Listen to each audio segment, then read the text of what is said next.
کچھ لوگ عذاب قبر کو نہیں مانتے اور کہتے ہیں کہ اللہ ظالم ٹھہرے گا، پہلا عذاب پہلے عذاب دے، یا قیامت میں حساب ہوگا، عذاب پہلے اور حساب بعد میں. ٹھیک ہے میرے بھائی، اس کے اوپر ہی تو میں نے پورا لیکچر ریکارڈ کرایا تھا، مسئلہ نمبر 117A اور 117B. ٹھیک ہے جی، 117A اور 117B. جزاک اللہ خیر، حسن اللہ.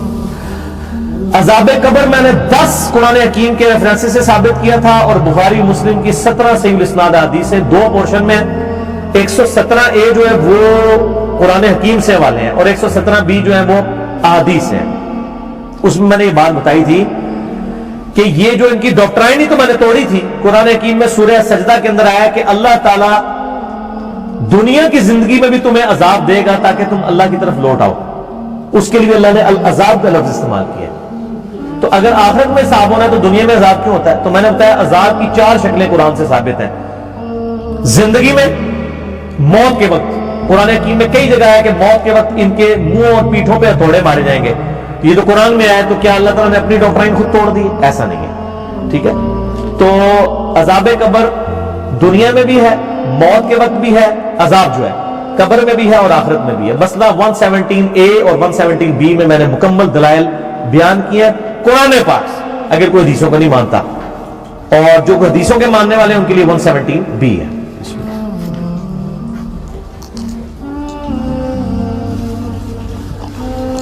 اور کوئی سوال تو نہیں کسی کا؟ آ جائے کریں. مرنے کے بعد قبر میں عذاب ہوگا، پھر آخرت جب برپا ہوگی تب بھی عذاب ہوگا. یہ 2 ڈفرنٹ چیزیں نہیں، کوئی ڈفرنٹ چیزیں نہیں ہے. قرآن پاک تو کہتا ہے دنیا کی زندگی میں بھی عذاب ہوگا. سورہ سجدہ میں آیا پارہ نمبر 21 کے اندر کہ دنیا کی زندگی میں بھی اللہ تعالیٰ عذاب دیتا ہے. تو جب قرآن کہہ رہا ہے دنیا کی زندگی میں عذاب آتا ہے تو پھر 2 ڈفرنٹ چیزیں کیسے ہوگی؟ وہ اس لیے کہ میں نے مسئلہ نمبر 117A اور B ریکارڈ کرایا ہے. 117A میں نے 10 آیات سے ثابت کیا ہے کہ قرآن کی روشنی میں عذاب کے 4 قسطیں ہیں. دنیا میں نمبر 1، نمبر 2 موت کے وقت، نمبر 3 قبر میں، اور نمبر 4 آخرت میں. اب یہ دیکھیں اعوذ باللہ من الشیطان الرجیم، آیت نمبر 21 سورہ سجدہ پارہ نمبر 21. وَلَنُذِيقَنَّهُم مِّنَ الْعَذَابِ الْأَدْنَىٰ دُونَ الْعَذَابِ الْأَكْبَرِ، ہم ضرور چکھائیں گے اس دنیا میں چھوٹا عذاب اس بڑے دن کے عذاب سے پہلے، لَعَلَّهُمْ يَرْجِعُونَ، تاکہ لوگ ہماری طرف لوٹ آئیں. تو دنیا میں جو تکلیفیں ہیں نا، ان کو بھی اللہ عذاب کہتا ہے نا.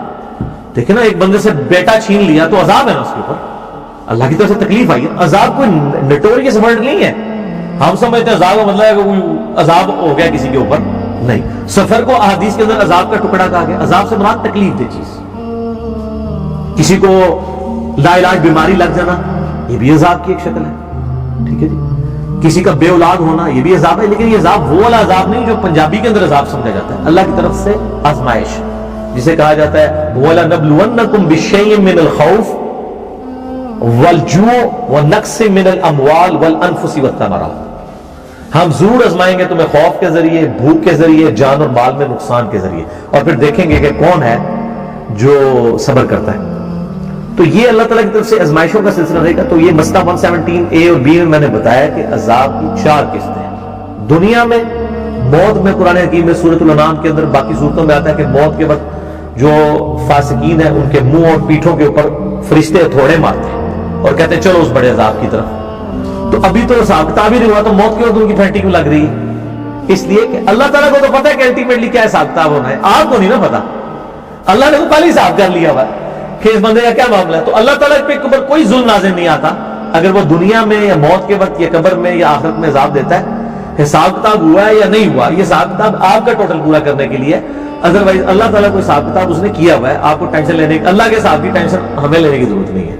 اس کو پتا میں نے کس کو کس وقت عذاب دینا. آپ کو سوال تو نہیں ہے جی؟ آجا جی کریں.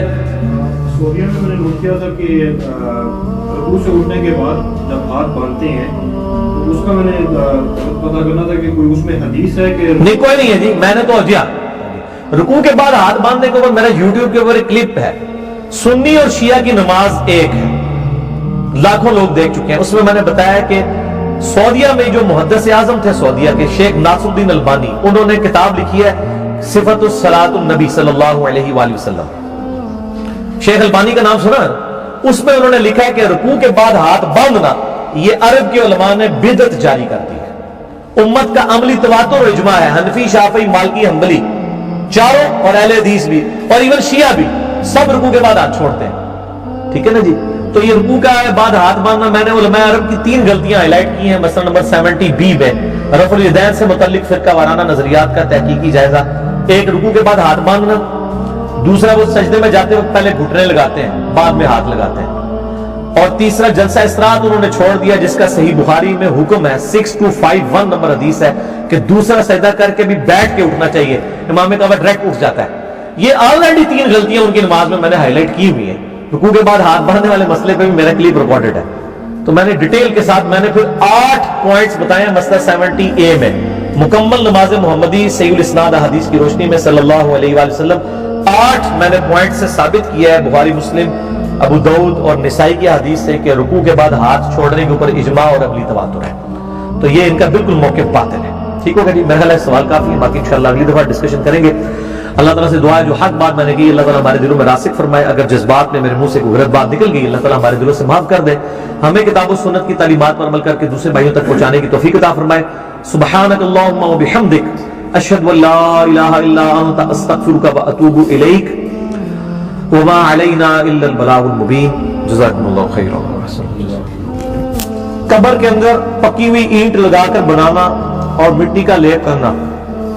قبر کے اندر بھی کوشش کریں کہ کچی اینٹی لگائی جائے. باقی جو حدیث ہے نا مسلم شریف میں کہ قبروں کو پکا مت کرو, مسئلہ نمبر میرا 27 ہے, گنبد خضرا کے اوپر, قبروں کے اوپر, مزارات کے اوپر. ڈیٹیل سے میں نے یہ ساری حدیثیں بیان کی ہیں. ریسرچ پیپر نمبر 1 ہے میرا. رسول اللہ صلی اللہ علیہ وآلہ وسلم کی آخری وصیت ہے. اچھا, ایک بعض لوگوں میں مشہور ہے کھانا کھاتے ہوئے بولنا نہیں چاہیے, بالکل جھوٹ ہے.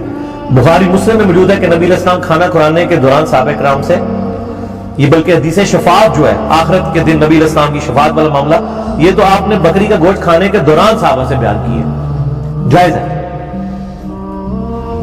تو قبر باہر سے پکی نہ بنائی جائے. مسلم شریف میں حدیث ہے قبر پکا کرنے سے منع, اور وہ پکا کرنے سے مراد یہ ہے کہ وہ ایک پوری عمارت نہ کھڑی کر دی جائے. اگر باؤنڈری ہو اور 1 بالش تک اونچی ہو تو یہ جائز ہے. اونٹ کی کوہان جتنی, وہ صحیح بخاری میں موجود ہے. 1390 نمبر حدیث ہے. نبی علیہ السلام کی قبر اور ابوبکر عمر کی قبریں سیدنا سفیان تمار نے دیکھی تھی. اونٹ کی کوہان جتنی اونچی تھی, یعنی 1 بالش تھی, یعنی آپ سمجھ لیں زیادہ 1 فٹ تک یا 10 انچ تک. تو اندر سے اگر کوئی اس طرح کر لیتا ہے, یعنی پکی اینٹ لگا لیتا ہے یا پتھر لگا لیتا ہے تو جائز ہے. باہر سے جو ہے نا وہ بہت اونچی نہ کی جائے, صرف پتھر یا سنگریزے رکھ کے صرف قبر کی نشاندہی یا وہ سرہانے والی سائڈ پہ رکھ لیا جائے کوئی پتھر, جیسا کہ ابو داؤد میں آتا ہے کہ نبی علیہ السلام نے عثمان بن مظعون رضی اللہ تعالیٰ عنہ کی قبر کے سرہانے ایک بڑا سا پتھر رکھا تھا اور کہا میں اپنے بھائی کی قبر کو اس سے پہچانوں گا. یہ سارے مسائل میں نے مسئلہ نمبر 27 میں بتا دیے, آپ دیکھ لیں.